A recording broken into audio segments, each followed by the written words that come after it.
Shalom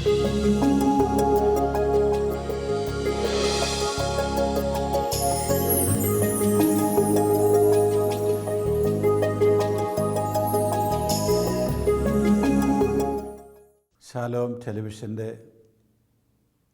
daily mirror പ്രോഗ്രാമിലേക്ക് പ്രിയമുള്ള എല്ലാ പ്രേക്ഷകരെയും ഏറ്റവും സ്നേഹത്തോടു കൂടി സ്വാഗതം ചെയ്യുന്നു.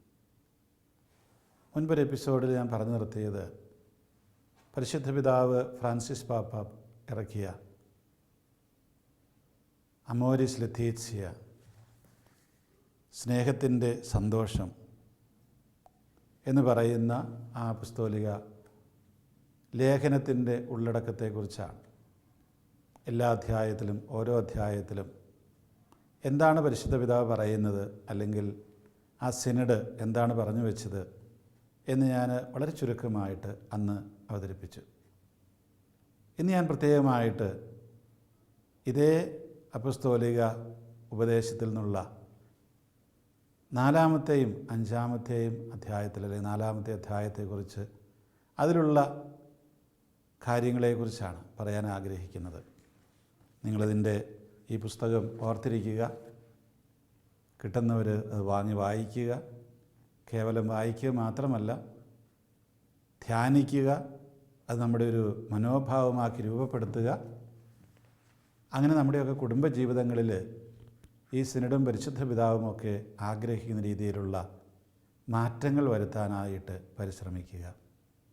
കുടുംബജീവിതക്കാർക്ക് മാത്രമല്ല ഇത് ഉപകാരപ്പെടുന്നത്, കുടുംബജീവിതങ്ങളെയും സഭാജീവിതത്തെയും എല്ലാം നയിക്കുന്ന അജപാലകർക്കും ശുശ്രൂഷ ചെയ്യുന്ന സന്യസ്തർക്കുമെല്ലാം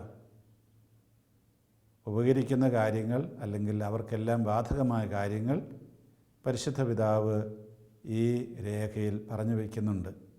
അതുകൊണ്ട് അവരും അത് മേടിച്ച് വായിക്കണം. പ്രത്യേകിച്ച് പരിശീലന ഘട്ടത്തിലുള്ളവർ,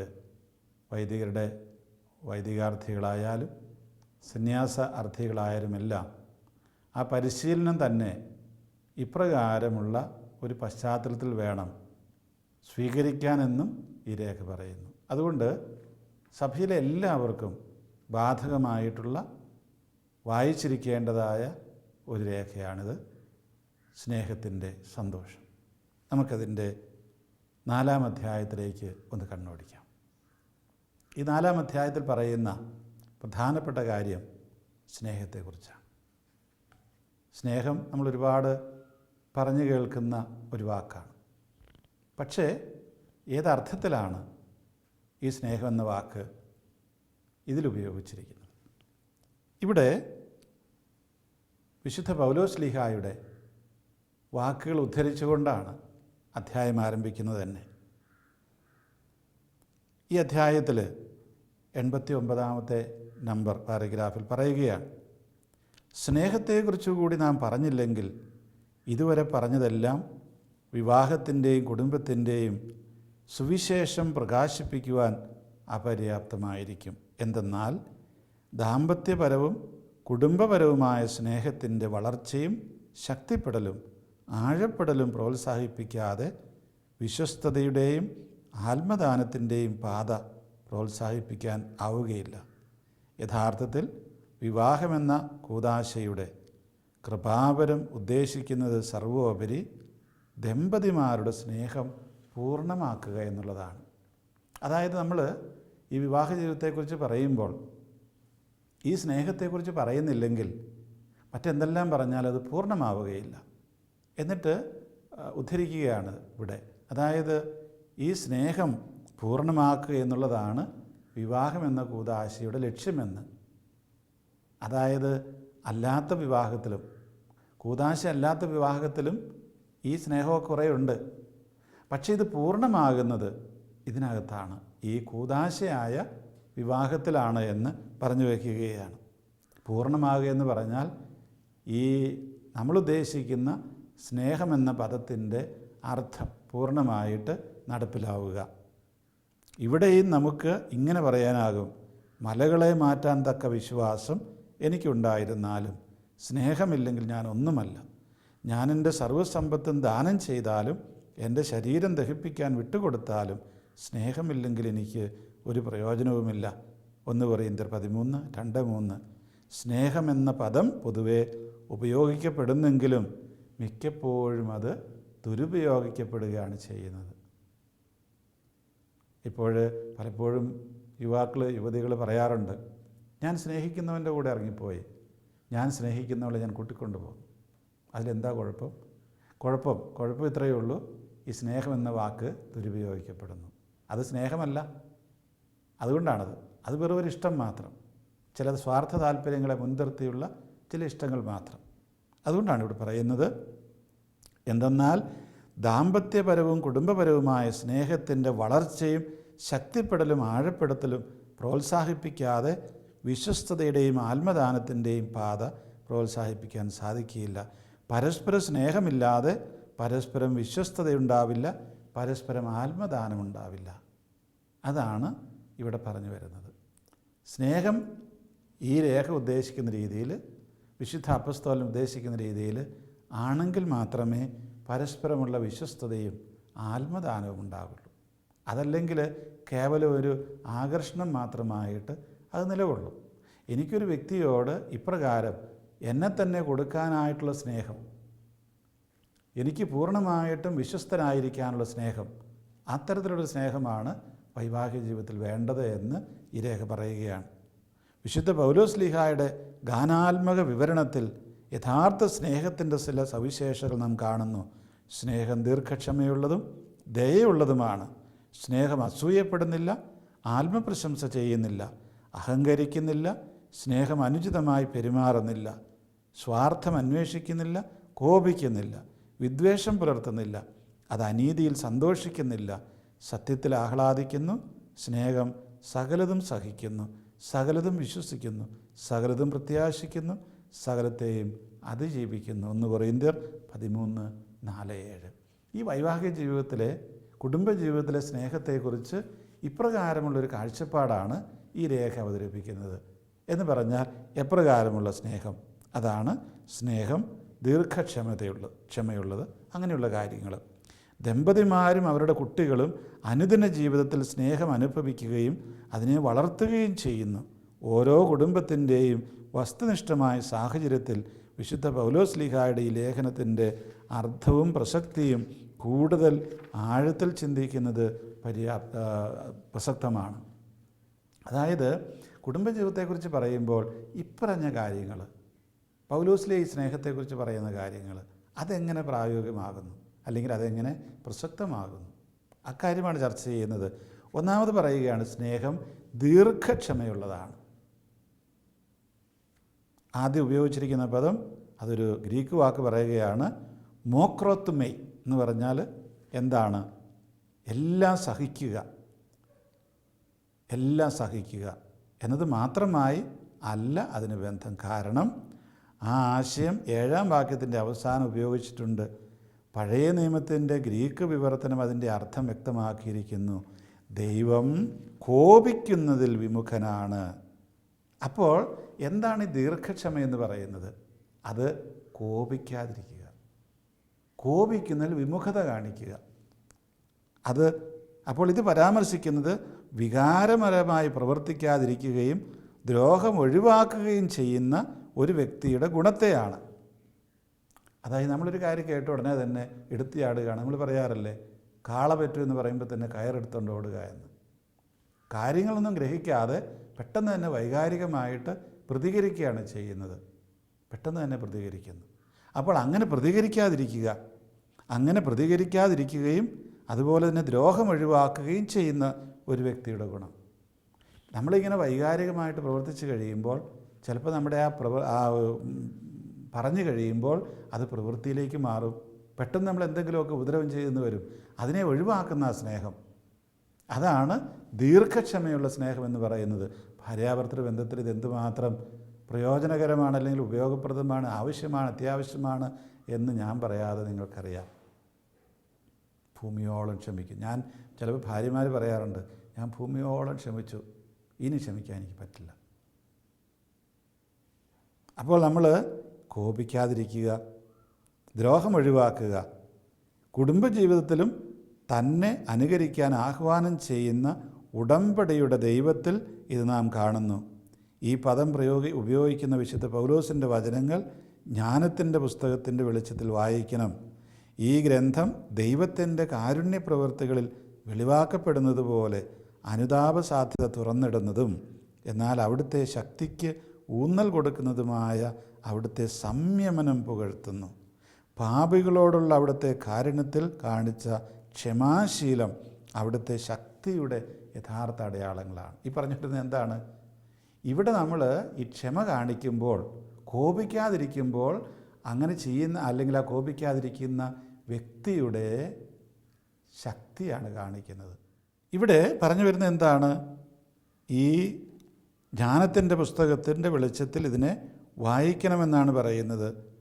ഈ ഗ്രന്ഥം ദൈവത്തിൻ്റെ കാരുണ്യപ്രവർത്തികൾ വെളിവാക്കുന്നത് പോലെ അനുതാപ സാധ്യത തുറന്നിടുന്നതും എന്നാൽ അവിടുത്തെ ശക്തിക്ക് ഊന്നൽ കൊടുക്കുന്നതുമായ അവിടുത്തെ സംയമനം പുകഴ്ത്തുന്നു. പാപികളോടുള്ള അവിടുത്തെ കാരുണ്യത്തിൽ കാണിച്ച ക്ഷമാശീലം അവിടുത്തെ ശക്തിയുടെ യഥാർത്ഥ അടയാളമാണ്. ക്ഷമിക്കുക എന്നുള്ളത്, കോപിക്കാതിരിക്കുക എന്നുള്ളത്, വെറുതെ കിടന്ന് അലറാതിരിക്കുക എന്നുള്ളത് ശക്തിയുടെ അടയാളമാണ്. നമ്മൾ പലപ്പോഴും വിചാരിക്കുന്നതാണ്, ഇങ്ങോട്ടൊന്ന് പറയുമ്പോൾ രണ്ടെണ്ണം അങ്ങോട്ട് പറയണം, അതാണ് ശക്തിയുടെ അടയാളം. അല്ല. ദൈവത്തിൻ്റെ ദീർഘക്ഷമ, ദൈവത്തിന് ശക്തിയില്ലാഞ്ഞിട്ടല്ലല്ലോ. നമ്മളോട് ക്ഷമിക്കുന്ന എന്തിനു വേണ്ടിയിട്ടാണ്? ദൈവം നമ്മൾ അനുതപിക്കാൻ കാത്തിരിക്കുകയാണ്. ഈ അനുതാപം കിട്ടാൻ വേണ്ടിയിട്ടാണ് ദൈവം നമ്മളോട് ക്ഷമിക്കുന്നത്. അപ്പോൾ ദൈവത്തിന് അനന്ത ക്ഷമയുണ്ട്. ഇതുപോലുള്ളൊരു ക്ഷമയെക്കുറിച്ചായി പറയുന്നത്. നമ്മൾ ചാടി ഉത്തരം പറയേണ്ട കാര്യമൊന്നുമില്ല, അല്ലെങ്കിൽ ചാടി അതിന് പകരം വീട്ടേണ്ട കാര്യമില്ല. ക്ഷമിക്കുക, കോപിക്കാതിരിക്കുക, ഫലം അത്ഭുതാവഹമായിരിക്കും. അപ്പോൾ ഈ ദൈവത്തെ പോലെ നമുക്ക് ഇപ്രകാരം ദീർഘക്ഷമയോട് കൂടിയിട്ട് കാത്തിരിക്കാൻ കഴിയുക. ഭാര്യയുടെ കാര്യത്തിലാണെങ്കിലും ഭർത്താവിൻ്റെ കാര്യത്തിലാണെങ്കിലും മക്കളുടെ കാര്യത്തിലാണെങ്കിലും ഒക്കെ ഇത് സാധ്യമാവുക. ഉപദേശിക്കണം, സഹായിക്കണം, സഹാനുഭൂതിയോടുകൂടി കാണണം, എന്നിട്ട് കാത്തിരിക്കുക എന്ന് വിചാരിച്ച് നമ്മൾ ശിക്ഷണം കൊടുക്കേണ്ടത് കൊടുക്കേണ്ടെന്നല്ല, അതൊക്കെ കൊടുക്കണം. പക്ഷേ അതൊരു കോപത്തിൻ്റെ പശ്ചാത്തലത്തിൽ, പകരം വീട്ടലിൻ്റെ പശ്ചാത്തലത്തിൽ അങ്ങനെ ആകരുത്. ചിലപ്പോൾ നമ്മൾ വീട്ടിൽ പറയാറില്ലേ, അങ്ങാടിയിൽ തോറ്റതിന് അമ്മയോടെന്ന്. അതായത് ഒരു പക്ഷേ ഭാര്യ ഭർത്താവിനോട് കോപിച്ചിരിക്കുകയായിരിക്കും, ഭർത്താവിനെ തല്ലാൻ പറ്റാത്തത് കൊണ്ട് മക്കൾക്കിട്ട് തല്ലുന്നു. അങ്ങനെ ആകരുത്. ക്ഷമാശീലം ഉണ്ടായിരിക്കുക എന്നതിന് സ്ഥിരം ദുരുപയോഗിക്കപ്പെടാൻ നമ്മെ തന്നെ വിട്ടുകൊടുക്കണമെന്നോ ശാരീരിക ആക്രമണം സഹിക്കണമെന്നോ നമ്മെ ഉപയോഗിക്കാൻ മറ്റുള്ളവരെ അനുവദിക്കണമെന്നോ അർത്ഥമില്ല.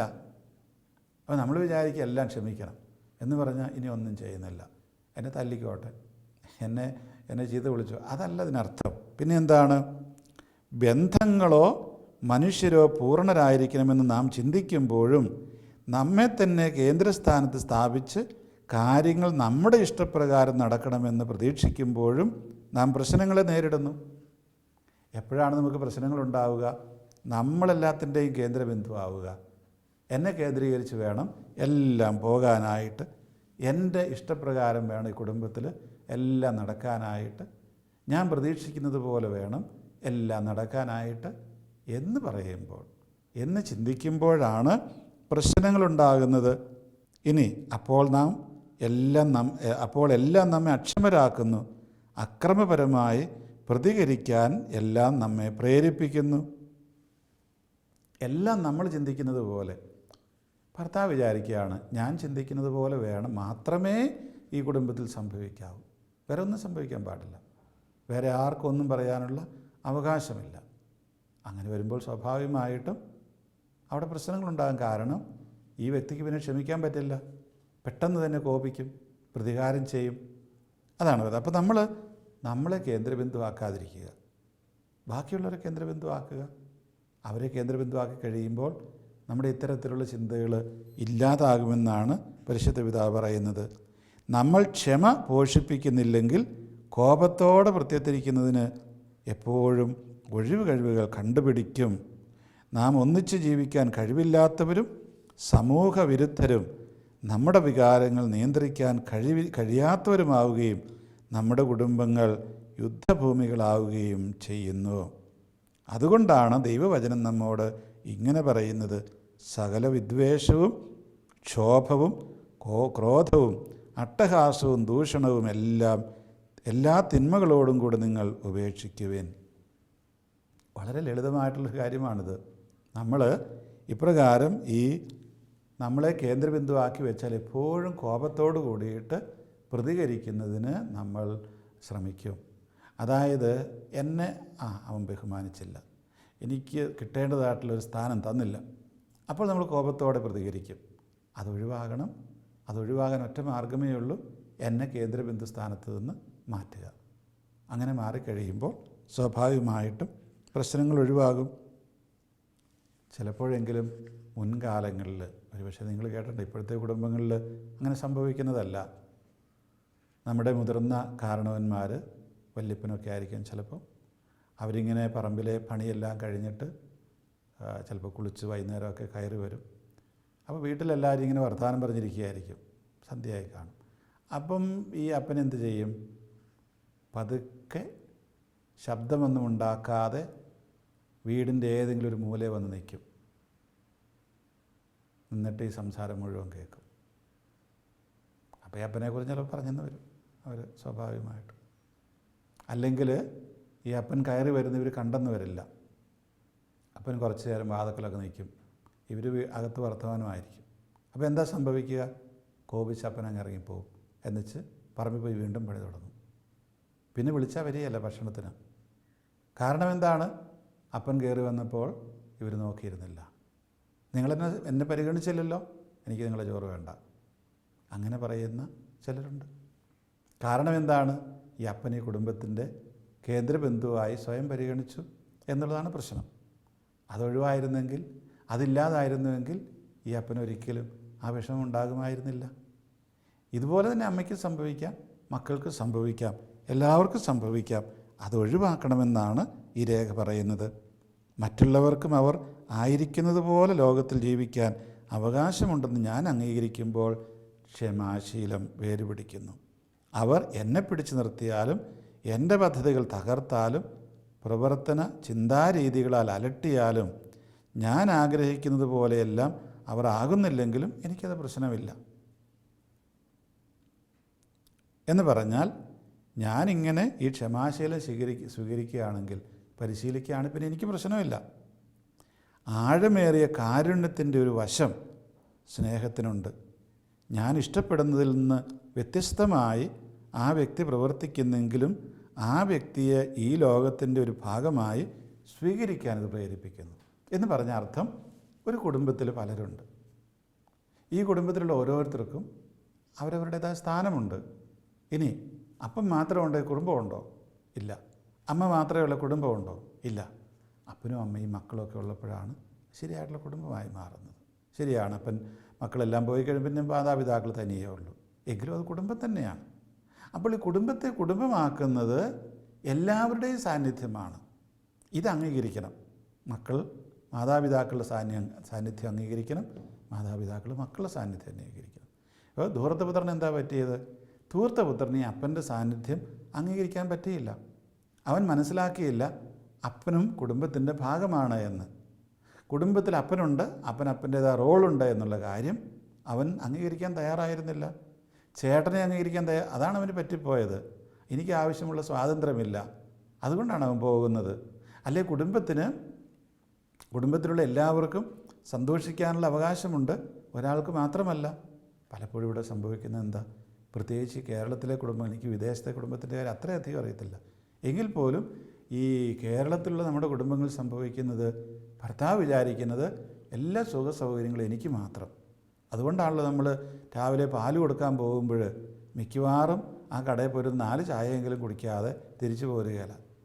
എന്ന് പറഞ്ഞാൽ കൊണ്ടു കൊടുക്കുന്ന പാലിൻ്റെ വിലയുടെ ഒരു നല്ല അംശം ഇയാളുടെ സ്വന്തം സന്തോഷത്തിന് വേണ്ടിയിട്ട് കടയിൽ ചിലവാക്കിയിട്ട് പോരുകയാണ്. അതിലെന്ത് നീതിയാണ് ഉള്ളത്? അതേസമയത്ത് ഭാര്യ ഒരു ദിവസം പോകുമ്പോൾ അവിടെ പോയി എങ്ങാനും ഒരു മാസിക മേടിച്ചുകൊണ്ട് വന്നാൽ അന്ന് യുദ്ധമായിരിക്കും. കാരണം എന്താ? നിനക്കതിനുള്ള അവകാശമില്ല, പക്ഷേ എനിക്കിത് കുടിക്കാനുള്ള അവകാശമുണ്ട്. അപ്പോൾ മക്കൾക്ക് ഇതൊന്നുമില്ല, അപ്പോൾ അവർ ചിലപ്പം മോഷ്ടിക്കാൻ തുടങ്ങും. അതുകൊണ്ട് നമ്മൾ എന്ത് ചെയ്യണം? ഈ കുടുംബത്തിലെ എല്ലാവരുടെയും അവകാശം അതാതിൻ്റെ രീതിയിൽ സമ്മതിച്ചു കൊടുത്തെങ്കിൽ മാത്രമേ കുടുംബജീവിതം മുമ്പോട്ട് പോവുകയുള്ളൂ. അതുകൊണ്ടാണ് പറയുന്നത്, ആഴമേറിയ കാരുണ്യത്തിൻ്റെ ഒരു വശം കൂടിയുണ്ട് ഇതിന്.